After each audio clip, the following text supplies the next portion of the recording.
Shalom saudara-saudara yang kekasih dalam Tuhan. Kita kembali bertemu dalam seri rangkuman Sekolah Sabat Kitab Matius. Kali ini kita akan membahas pelajaran ke-12. Judulnya adalah Hari-hari Terakhir Yesus. Kalau kita mempelajari pelajaran Sabat ini, maka kita akan menemukan beberapa tokoh dalam Alkitab yang menghiasi hari-hari terakhir Yesus sebelum ia disalibkan. Mereka adalah Maria yang menuangkan minyak yang sangat mahal untuk mengurapi kaki Yesus. Lalu kita akan temukan Petrus yang menyangkal Yesus 3 kali sebelum ayam berkokok 2 kali. Dan kita akan temukan Yudas yang membawa sekitar 600 orang untuk menangkap Yesus ketika berdoa di Taman Getsemani. Pelajaran apakah? Poin-poin penting apakah yang dapat kita bagikan pada hari Sabat ini untuk diskusi sekolah Sabat kita. Tapi sebelumnya, mari kita tunduk kepala dan satu dalam doa. Tuhan Allah kami yang bertahta dalam kerajaan surga, kembali Tuhan kami mau belajar. Kami mau menemukan firman yang Tuhan sudah berikan melalui pelajaran sekolah Sabat. Biarlah ketika kami membuka lembaran-lembaran pelajaran sekolah Sabat dan Alkitab kami, boleh membawa berkat ke dalam kehidupan kami. Terima kasih Bapa. Di dalam nama Yesus kami sudah berdoa dan mengucapkan syukur. Amin. Saudaraku yang kasih dalam Tuhan, pelajaran kita pada Sabat ini dimulai dari Matius 26 ayat 1 sampai 16. Matius 26 ayat 1 sampai 16 adalah cerita di mana seorang wanita yang sangat mengasihi Yesus, mencintai Yesus sebagai gurunya dan Tuhannya. Dia memecahkan buli-buli minyak yang sangat mahal harganya. Lalu dia membasuh kaki Yesus dengan minyak yang mahal itu. Saudara tahu apa tanggapan para murid-murid, khususnya Yudas? Mereka mengatakan, waduh, ini kan minyak yang mahal. Coba kalau dijual, minyak ini uangnya bisa kita bagikan kepada orang-orang miskin. Sekilas memang sepertinya bagus ide ini. Ide ini sepertinya lebih memberikan berkat ataupun memberikan dampak untuk orang-orang lain. Tetapi Yesus mengatakan demikian. Karena orang-orang miskin selalu ada padamu, tetapi aku tidak akan selalu bersama-sama kamu. Sebab dengan mencurahkan minyak itu ke tubuhku, ia membuat suatu persiapan untuk penguburanku. Saudaraku yang kekasih dalam Tuhan, orang miskin akan selalu bersama-sama dengan kita. Melalui pengalaman dari wanita ini, Maria, Yesus mau memberikan penekanan kepada kita bahwa wanita ini sedang mengurapi kaki Yesus, mempersiapkan untuk kematiannya. Tetapi ada satu pelajaran yang penting yang Nyonya White tuliskan di dalam SDA Bible Commentary, menuliskan begini. Minyak urapan itu adalah lambang hati pemberi yang meluap-luap. Itu adalah peragaan secara lahiriah kasih yang dialiri oleh aliran surgawi. Minyak urapan milik Maria itu disebut murid-murid sebagai pemborosan, tapi ribuan kali berulang di hati mereka yang peka terhadap orang lain. Saudaraku yang kasih dalam Tuhan, pelajaran penting pertama yang boleh kita tekankan pada Sabat ini di kelas diskusi kita adalah ketika orang memberi, ketika orang memberikan pengorbanan besar atau kecil, Tuhan terima. Tetapi yang jadi masalah adalah ketika kita yang melihat orang memberi lalu kita bilang begini, dia memberi, pasti ada udang di balik batu. Atau kita mengatakan, dia kasih banyak-banyak, pamer aja dia itu. Atau mungkin dia mengatakan, dia mau memberi banyak, apalagi motifnya? Pasti ada motif di balik pemberiannya yang besar itu. Saudara yang kasih dalam Tuhan, sebagai seorang pendeta yang sudah melayani sekitar 9 tahun lebih, saya melihat kebanyakan kata-kata seperti tadi, statement-statement yang diungkapkan seperti tadi, menghina orang yang sudah memberi, menganggap ada motif lain ketika orang memberi, itu diberikan atau diucapkan oleh orang-orang yang seyogyanya tidak pernah memberi, atau orang-orang yang tidak pernah mau membantu, yang hanya bisa mengkritik kiri kanan, yang hanya bisa untuk mengatakan kurang ini, kurang bagus, tapi mereka tidak pernah memberi. Sayang. Pelajaran mengenai Maria, hari-hari terakhir Yesus, dia memberikan pemberian yang sangat mahal itu, tapi dengan tulus. Bagi kita yang suka memberi di gereja, bagi kita yang suka memberikan persembahan, perpuluhan atau bantuan kepada seorang pendeta atau organisasi gereja kita, berikanlah itu dengan tulus. Dan bagi mereka yang melihat pemberian itu, jangan lagi katakan, ada motif, ada udang di balik batu. Jangan, tapi belajarlah supaya kita juga dapat memberi dengan tulus, sehingga pemberian kita berharga di mata Tuhan untuk mempersiapkan kedatangan Tuhan yang kedua kali. Jadi dalam memberi kita perlu ketulusan. Tulus bagi mereka yang memberi, seperti Maria memberikan yang terbaik dengan tulus. Dan bagi kita yang melihat, kita juga harus tulus. Jangan ada lagi kata-kata, paling dia sok-sokan, dia mungkin pamer. Kita harus hindarkan itu. Poin yang berikutnya, sebelum kita masuk ke dalam Taman Getsemani, kita melihat Yesus melakukan perjamuan kudus. Ayatnya terdapat dalam Matius 26 ayat 26 sampai 29, Markus 14 ayat 22 sampai 25, Lukas 22 ayat 15 sampai 20, dan 1 Korintus 11 ayat 23 sampai 2. Saya yakin dan percaya umat-umat gereja Advent sering membaca ayat ini. Para pendeta yang melakukan perjamuan kudus juga memilih salah satu dari ayat ini. Ketika roti yang tidak beragi dipecahkan melambangkan tubuh Kristus, dan anggur yang tidak berfermentasi itu diminum yang melambangkan darah Kristus. Pertanyaan saya yang dapat kita bagikan dalam kelompok kita, apakah perbedaannya upacara perjamuan kudus dengan Paskah? Atau apakah perbedaannya upacara perjamuan kudus dengan Paskah dan korban-korban bakaran, korban sembelihan yang dilakukan dalam kitab Perjanjian Lama?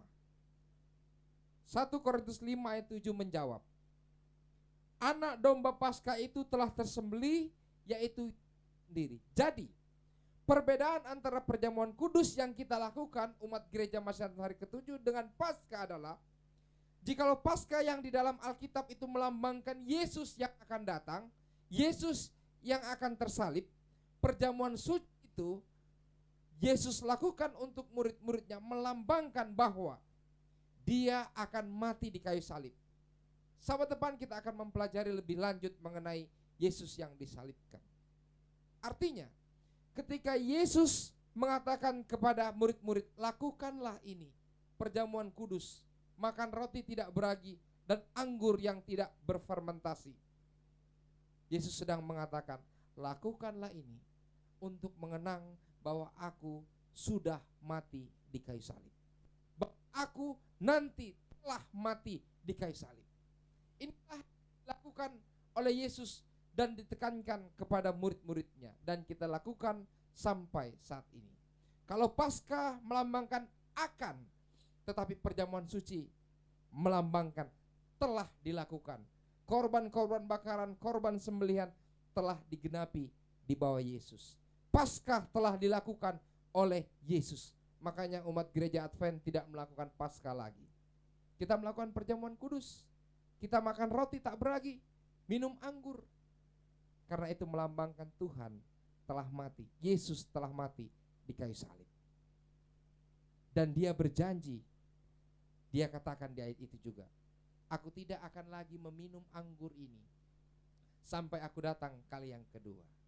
Saudara yang kasih dalam Tuhan, ketika kita melakukan perjamuan kudus, bukan saja kita mengenang Yesus telah mati, mengenang penggenapan dari setiap korban-korban bakaran Paskah yang dilakukan oleh Yesus di atas kayu salib, tapi itu juga menjadi pengharapan bahwa Yesus berjanji untuk datang kembali melakukan perjamuan dengan umat-umat tebusan. Selanjutnya kita masuk dalam poin yang berikut adalah Taman Getsemani. Di Taman Getsemani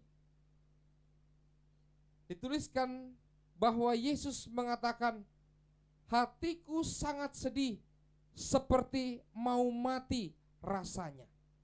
Saudara yang kasih dalam Tuhan, ada satu pertanyaan.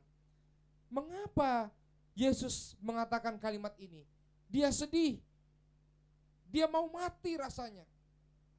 Apakah karena dia takut dengan kematian fisik? Bahkan ayat Alkitab itu menuliskan bilur keringatnya keluar seperti darah. Kalau saya tidak salah ingat, itu disebutkan ilmiahnya adalah hematidrosis, di mana saking stresnya orang, dia bisa mengeluarkan bilur-bilur keringat seperti darah ataupun darah. Hematidrosis. Apa yang membuat Yesus takut? Apakah Yesus takut dengan kematian fisik? Apakah Yesus takut dengan salib? Ternyata tidak.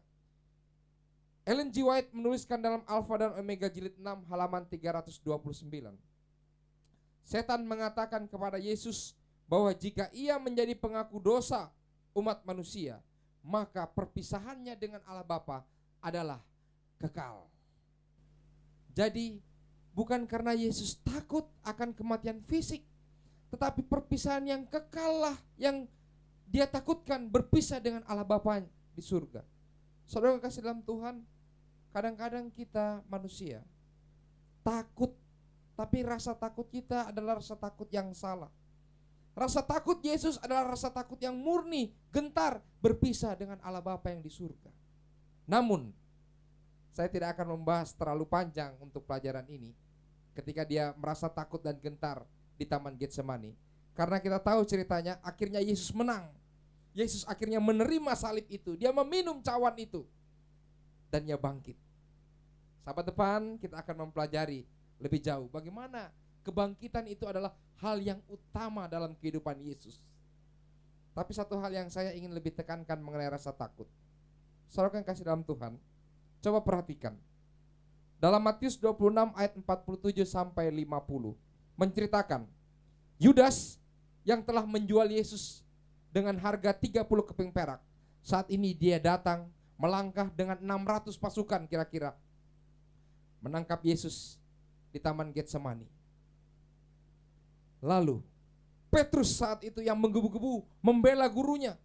Dia mengangkat pisaunya memotong telinga Malkus. Tetapi Yesus katakan, jangan lakukan itu. Don't do that. Jangan lakukan. Sarungkan itu. Petrus menyarungkan, lalu seluruh murid-muridnya meninggalkan dia, termasuk Yudas. Yang menarik adalah kita tahu bersama pada akhirnya Yudas tidak pernah menikmati 30 keping peraknya. Ia bunuh diri. Pertanyaannya, apa yang menyebabkan Yudas bunuh diri? Alkitab menyebutkan bahwa Yudas menyesal. Tetapi penyesalan Yudas tidak sama dengan penyesalan Petrus. Petrus menyangkal Yesus 3 kali sebelum ayam berkokok 2 kali. Petrus juga menyesal. Dia menangis ketika dia menyangkal Yesus. Tapi penyesalan daripada Yudas adalah rasa takut, penyesalan yang tidak ilahi. Kenapa saya bisa katakan tidak ilahi? Kenapa penyesalannya tidak berujung kepada kehidupan yang kekal? Sekolah Sahabat menuliskan demikian. Yudas berada begitu dekat dengan kehidupan kekal, namun demikian ia memilih untuk membuangnya begitu saja. Yudas menyesal karena memikirkan dirinya sendiri. Rasa egoisme, tinggi hatinya menuntun dia kepada penyesalan yang salah. Pelajaran penting untuk umat Tuhan, jangan pernah melakukan bunuh diri. Bunuh diri bukan jalan keluar. Jalan keluar adalah kita harus hidup, kita harus tetap berdiri sebagaimana Petrus berdiri. Saya ingin melihat dalam Lukas 22 ayat 61. Ketika Petrus menyangkal Yesus 3 kali, berpalinglah Tuhan memandang Petrus. Kata berpaling dalam bahasa Yunaninya adalah emblepo. Emblepo ini adalah Yesus memandang jauh ke dalam jiwa Petrus. Alkitab menuliskan, ketika Yesus memandang Petrus yang menyangkal dia 3 kali, mata Petrus juga sedang memandang kepada Yesus. Lalu Alkitab menuliskan, Petrus keluar dan menangis dengan sedihnya. Kita tahu bersama Petrus tidak pernah bunuh diri. Petrus tidak sama dengan Yudas. Penyesalan daripada Yudas adalah penyesalan yang tidak ilahi, karena dia memikirkan dirinya sendiri. Karena dia memikirkan, aduh, aku sudah menjual Yesus. Padahal harapan daripada Yudas adalah ketika dia menjual Yesus, harapannya adalah supaya Yesus bisa mengeluarkan tenaga-tenaga supraalami. Kan Yesus sudah membangkitkan orang mati. Yesus sudah memberi makan 5.000 orang dengan beberapa roti. Dia ingin supaya Yesus yang sama juga bisa melepaskan dirinya. Tapi Yesus tidak melepaskan dirinya. Dia menyesal dan dia takut dengan hidupnya. Dia hanya memikirkan dirinya sendiri. Dan penyesalannya itu membawa dia kepada bunuh diri. Jangan pernah bunuh diri. Orang-orang muda yang mendengarkan pekabaran Sekolah Sahabat ini, jikalau ada masalah, jikalau ada problema, jangan pernah bunuh diri. Tidak menyelesaikan masalah. Apa yang harus kita lakukan? Sebagaimana Petrus, ketika Yesus memandang dia, memandang jauh ke dalam hatinya, Petrus menyesal, keluar dan menangis. Saya pribadi, kata keluar saya ibaratkan seperti berikut. Anda tahu, ketika Petrus masuk ke dalam gunggungan orang-orang itu, kamu kan muridnya Yesus. Kamu kan muridnya Yesus yang bersama-sama dengan Yesus. Bahasamu seperti Yesus. Kamu kan muridnya yang bersama-sama. Banyak penuduh-penuduh. Banyak orang-orang yang tidak simpati kepada Petrus. Dan akhirnya ia harus menyangkal. Saya tidak mengatakan bahwa penyangkalan Petrus ini benar, tidak. Tetapi marilah kita lihat dari segi yang lain. Ketika problema datang kepada Petrus, Petrus tidak sanggup dan dia menyangkal Yesus. Tetapi bedanya dengan Yudas, Petrus bertobat. Di saat penuduh-penuduh itu datang kepada Petrus, Petrus menyangkal Yesus. Dan ketika mata Yesus melihat Petrus, menyentuh relung hatinya, ia teringat akan janjinya, akan panggilan Yesus. Lalu ia keluar dan menangis. Saudara yang kasih dalam Tuhan, kadang-kadang kita perlu keluar sejenak. Keluar dari setiap problema masalah hidup kita. Keluar dari para penuduh-penuduh. Mungkin mereka ada di gereja, atau mungkin mereka juga ada di dalam rumah tangga kita, atau mungkin mereka ada dalam masyarakat. Kita harus keluar sejenak. Kita harus meminta kekuatan Tuhan, bersedih, membuka hati kita supaya Tuhan boleh memberikan pemulihan. Sebagaimana Petrus, dia pulih. Kita tahu ceritanya, Petrus tidak pernah membunuh dirinya seperti Yudas. Petrus bangkit berdiri, dia diperbaharui setelah dia keluar meminta kuasa Tuhan. Dia menangis akan kegagalan yang lama, tetapi kegagalannya tidak membuat ia patah semangat. Orang-orang muda yang sedang mendengarkan pekabaran melalui rangkuman Sekolah Sahabat kita, masalah selalu ada. Mungkin kita pernah membuat kesalahan, tapi jangan pernah membunuh diri. Tetap bangkit, tetap semangat, berdoa kepada Tuhan, maka Ia akan memberikan jalan keluar bagi kita. Rangkuman Sekolah Sahabat pada sahabat ini, kita harus menekankan pentingnya hati yang tulus. Hati yang tulus dalam memberi. Pentingnya hati yang tulus di dalam mengikuti Tuhan. Sudah tulus kadang-kadang kita masih diguncang. Sudah tulus pun kadang-kadang kita masih penuduh-penuduh. Dan kadang-kadang membuat kita kehilangan iman kita. Seperti Petrus menyangkal. Yudas melakukan kesalahan tapi tidak pernah kembali. Tetapi hati yang tulus akan selalu menuntun kita untuk kembali kepada Tuhan. Oleh sebab itu, marilah kita tunduk kepala untuk meminta hati yang tulus, agar diberikan kepada kita umat-umat gereja Advent untuk tulus di dalam menyembah, di dalam memberi, di dalam mengucap syukur, di dalam beribadah kepada Tuhan. Marilah kita tunduk kepala dan satu dalam doa. Tuhan Allah kami yang di surga, terima kasih Tuhan, karena begitu besar kasih karunia-Mu kepada kami. Berikanlah kami hati yang tulus dalam menyembah ya Tuhan. Berikanlah kami hati yang tulus dalam memberi. Bahkan ketika kami melihat orang yang memberi, tidak lagi kami menggunjing orang itu. Bahkan ketika kami mendapatkan tuduhan-tuduhan, mendapatkan problema-problema dalam kehidupan ini ya Tuhan, ingatkanlah kami supaya kami tidak mengambil nyawa kami sendiri, tidak bunuh diri, tapi kami tetap setia berdiri ya Tuhan.